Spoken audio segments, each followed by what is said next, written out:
Hi friends, carrot rice ఎలా చేసుకోవాలో చూపిస్తున్నా చూడండి. ఫస్ట్ అయితే క్యారెట్ తొక్క తీసుకొని తురుము పట్టి పెట్టుకోవాలి.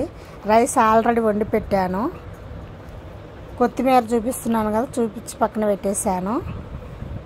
ఇప్పుడు గ్యాస్ ఆన్ చేసుకొని దాని మీద కడాయి పెట్టుకోవాలి. కడాయి వేడైన తర్వాత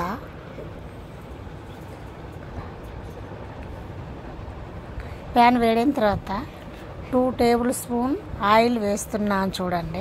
అంటే మా రైస్ తగినట్టు వేసేస్తున్నానండి. మీకు మీ రైస్ క్వాలిటీ తగినట్టు వేసేసుకోండి. చూపిస్తున్నట్టయితే చేయండి. ఆయిల్ వేసాను. ఆయిల్ వేడైన తర్వాత ఆయిల్ వేడి కావాలి. వేడేంత వరకు వెయిట్ చేయాలి. కాకపోతే క్యారెట్ రైస్ సూపర్గా ఉంటుంది తిననీకి. లంచ్కైనా టిఫిన్కైనా సూపర్ టేస్టీగా ఉంటుంది. ఇప్పుడు ఆయిల్ వేడైన తర్వాత 1 టేబుల్ స్పూన్ ఆవాలు వేసాను చూడండి. ఆవాలు చిటపటేంత వరకు ఉంచాలి చూడండి. ఇప్పుడు గుప్పెడు కరివేపాకు వేస్తున్నాను. కరివేపాకు వేడేంత వరకు కలబెట్టుకోవాలి. ఒకసారి ఇలా ట్రై చేయండి. ఇప్పుడు నేను పసుపు, ఉప్పు, కొంచెం కారం తీసుకున్నాను. మా రైస్ క్వాలిటీకి తగినట్టు తీసేసాను. మీ ఇష్టం, మీకు ఎంత కావాలో మీ రైస్కి తీసుకోండి. ఇలా మొత్తం ఒకసారి మిక్స్ చేసేసుకోవాలి చూడండి. ఇలా చేసేసిన తర్వాత నేను ఆల్రెడీ ఇప్పుడు అల్లం 1 టేబుల్ స్పూన్ అల్లం కూడా వేస్తున్నాను. సూపర్ మస్తుగా టేస్ట్ ఉంటుంది. ఒకసారి ట్రై చేయండి.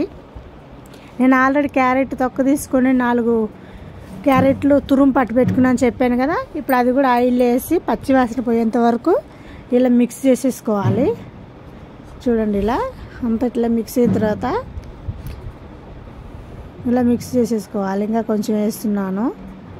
రైస్కి తగినట్టు పెట్టుకోవాలి. ఎవరి ఇష్టం వాళ్ళది. ఎక్కువ కావాలంటే ఎక్కువ వేసుకోవచ్చు, తక్కువ కావాలంటే తక్కువ వేసుకోవచ్చు. మా రైస్ తగినట్టు నేను తురుము పెట్టాను. ఆల్రెడీ రైస్ వండాను కదా, బౌల్లోకి తీసి పెట్టాను కదా. అది ఇప్పుడు ప్యాన్లో వేస్తున్నాను చూడండి. క్యారెట్ అన్నీ వేసినాగా అందులో వేసేసుకొని మొత్తం మిక్స్ అయ్యేదాకా కలబెట్టుకోవాలి.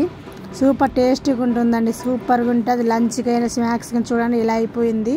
ఇప్పుడు లాస్ట్న కరివేపాకు, కొత్తిమీర తుంచేస్తున్నాను. కట్ చేసుకోవచ్చు, నేను కాకపోతే ఇలా వేస్తున్నాను చూడండి. సూపర్ టేస్టీగా ఉంటుంది. లంచ్కైనా స్నాక్స్కైనా సూపర్గా ఉంటుంది. ఒకసారి ట్రై చేయండి. వీడియో స్కిప్ చేయకుండా చూడండి. మా ఛానల్ నచ్చితే లైక్, షేర్ అండ్ సబ్స్క్రైబ్ చేయండి. ఒకసారి ట్రై చేసి చెప్పండి ఎలా ఉందో. ఇలాంటి మంచి వీడియోస్ పెడుతుంటాను, ఇంకా చూడండి. పిల్లలైతే బాగా తింటారు. ఇప్పుడు పిల్లలు అందరు జంక్ ఫుడ్స్ తింటున్నారు కదా, అలా లేకుండా ఇలా ఒక్కసారి క్యారెట్ రైస్ ఇలా కలిపి టేస్ట్ చేపియండి. మస్తుగా ఉంటుంది. బ్లడ్ కూడా వస్తుంది. ఒట్టి క్యారెట్ తినమంటే తినరు కదా, బాగుంటుంది చూడండి. మా పిల్లలకి స్నాక్స్ లంచ్ డబ్బాలకి లంచ్ పెడుతున్నాను.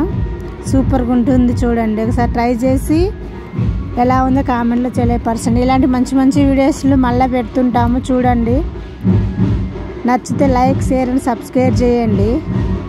ఇలా లంచ్ బాక్స్ నుండి ఇట్లా పెట్టేశాను. అందులోనే క్యారెట్ సైడ్ పెట్టమంది. కొంచెం మా పాప తురుము పెట్టినాను కదా, అది పెట్టేశాను. ఇప్పుడు ఆల్రెడీ చపాతీలోకి కూడా తురుము పట్టిన క్యారెట్ వేసేసి ఇప్పుడు తిననీకి బ్రేక్ఫాస్ట్, ఉదయం టిఫిన్ తిన్నీకి అనేసి చపాతీకి కూడా అదే చేస్తున్నాను. క్యారెట్ తురుము బట్టి పెట్టింది పిండిలో వేసాను. చపాతీలకే దుద్దుకోవాలి. కాకపోతే తురుము బట్టి క్యారెట్ మాత్రం పిండిలో కలుపుకున్నాను చూడండి. ఇలా పిల్లలు తింటారు, బాగుంటుంది. ఆడుతూ పాడుతూ పిల్లలు బాగా తినగలుగుతారు. ఓకేనండి.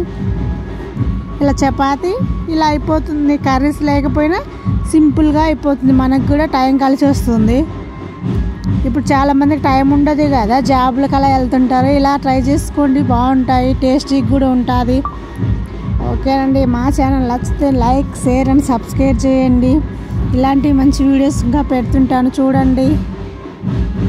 ఇలా 3-4 టైమ్స్ ఇలా తిప్పేసుకుని కొంచెం ఆయిల్, నెయ్యి ఉంటే నెయ్యి వేసుకోవచ్చు. కాకపోతే నేనైతే ఆయిల్ వేసేస్తున్నాను. ఓకేనండి. చపాతీ కూడా అయిపోయింది. ఇప్పుడు తిననీకి మా పాపకి ఇస్తున్నాను. ఇది లంచ్కి అయితే కట్టాను, ఇదైతే తిననీకి టిఫిన్కి. ఓకేనండి. బాయ్.